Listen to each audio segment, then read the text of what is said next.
Hello family, welcome to our YouTube channel. ಇವತ್ತಿನ ನಮ್ಮ topic diabetes. Diabetes ಅಂದರೆ ಏನು?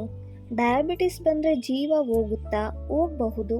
ನೇರವಾಗಿ ಡಯಾಬಿಟಿಕ್ಸ್ನಿಂದ ಅಲ್ಲ, ಅದರಿಂದ ಬರುವಂತಹ ಕಾಯಿಲೆಗಳಿಂದ.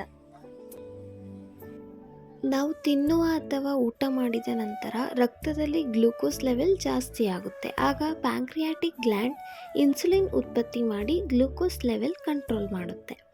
ಬಟ್ ಡಯಾಬಿಟಿಕ್ ಪೇಷಂಟ್ಸಲ್ಲಿ ಇನ್ಸುಲಿನ್ ಕರೆಕ್ಟಾಗಿ ಪ್ರೊಡ್ಯೂಸ್ ಆಗ್ತಿರಲ್ಲ. ಇದು ಸ್ಟಾರ್ಟಿಂಗ್ ಸ್ಟೇಜ್ನಲ್ಲಿದ್ದರೆ ಲೈಫ್ ಸ್ಟೈಲ್ ಚೇಂಜ್ ಮಾಡಿಕೊಂಡು ಒಂದು ಲೆವೆಲ್ಗೆ ತರ್ಬೋದು.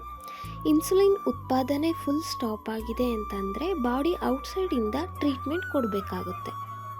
ಸಿಂಪ್ಟಮ್ಸ್ ಏನೇನು ಅಂತಂದರೆ, ಒಂದು ತುಂಬ ಬಾಯಾರಿಕೆ ಆಗೋದು, ಕಣ್ಣು ಮಂಜಾಗೋದು, ರಿಪೀಟೆಡಾಗಿ ವಾಶ್ರೂಮ್ ಯೂಸ್ ಮಾಡೋದು, ಮತ್ತು ಕೈಗಳು ಪಾದಗಳು ಜುಮ್ ಎನಿಸೋದು, ತುಂಬ ಸುಸ್ತಾಗೋದು ಮತ್ತು ತುಂಬ ಹಶ್ವಾಗೋದು, ಇದೆಲ್ಲ ಕೂಡ ಡಯಾಬಿಟಿಕ್ನ ಸಿಂಪ್ಟಮ್ಸ್ಗಳಾಗಿರುತ್ತೆ. ಇದಕ್ಕೆ ರಿಲೇಟೆಡ್ ಆಗಿ ನಾವು ಏನೇನು ಬ್ಲಡ್ ಟೆಸ್ಟ್ ಮಾಡಿಸ್ಬೋದು ಅಂತಂದರೆ, 8 to 10 hours ಫಾಸ್ಟಿಂಗಲ್ಲಿ ಫಾಸ್ಟಿಂಗ್ ಬ್ಲಡ್ ಗ್ಲೂಕೋಸ್ನ ಚೆಕ್ ಮಾಡಿಸ್ಬೇಕಾಗುತ್ತೆ. ಫಾಸ್ಟಿಂಗ್ ಆದ ನಂತರ ಬ್ರೇಕ್ಫಾಸ್ಟ್ ಆಗಿ 1.5 hours maximum 2 hours PPBS post prandial blood sugar ಲೆವೆಲ್ನ ಚೆಕ್ ಮಾಡಬೇಕಾಗುತ್ತೆ.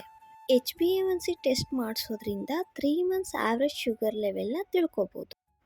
ವಿಡಿಯೋ ಇಷ್ಟ ಆಗಿದ್ರೆ ಲೈಕ್ ಮಾಡಿ, ಶೇರ್ ಮಾಡಿ, ಕಮೆಂಟ್ ಮಾಡಿ ಮತ್ತು ಸಬ್ಸ್ಕ್ರೈಬ್ ಮಾಡಿ ಅಂತ ಹೇಳ್ತಾ ಥ್ಯಾಂಕ್ ಯು.